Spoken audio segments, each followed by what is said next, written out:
Gutom na ako pa. Gutom ka na?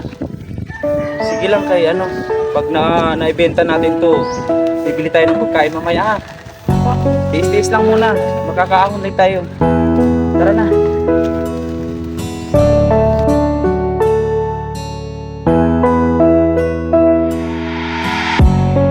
Pagmasdan mo ang paligid, marami ng bulag. Kung usapan ay pag-ibig, tinataboy na laman pag malaman kang makitid. Sobrang hirap lumusot kapag alam mong naiipit. Wala kasing diploma, wala kasing tinapos. Maagang nag-asawa kaya di na makaraos. Sobrang baba ng tingin ng mga tao. Daig ko pa ang lupa kung apakan ng sapatos.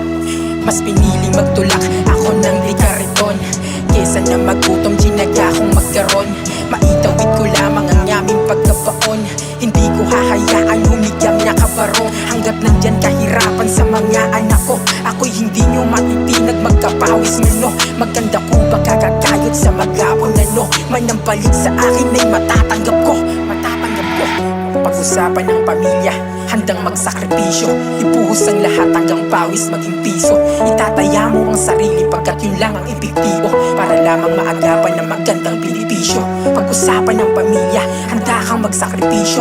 Ibuhos ang lahat hanggang pawis maging piso. Itataya mo ang sarili pagkat yun lang ang epektibo, para lamang maagapan ng magandang benepisyo. Isa sa aking pinangarap na magkaroon ng maayos na tahanan. Hindi man sa ngayon, panalangin inagahan.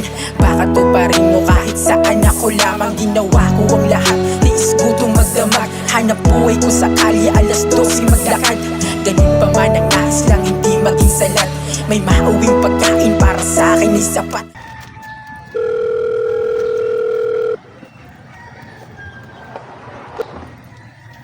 Oh, hello anak. Oh, kamusta na? Okay lang po pa. Pa, may gusto kong sabihin sa'yo. Nakapasa po ako sa exam. Maahon na po tayo sa hirap.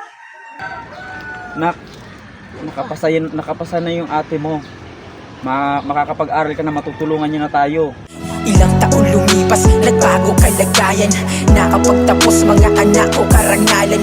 Dahil sa tiyaga ko, nagawa kong ipaglaban ang pamilya ko sa kamay ng kahirapan.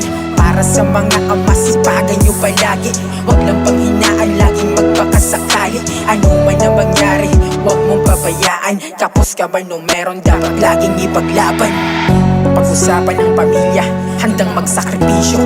Ibuhos ang lahat hanggang pawis maging piso. Itataya mo ang sarili pagkat yun lang ang epektibo, para lamang maagapan ng magandang benepisyo. Pag-usapan ng pamilya, handa kang magsakripisyo. Ibuhos ang lahat hanggang pawis maging piso.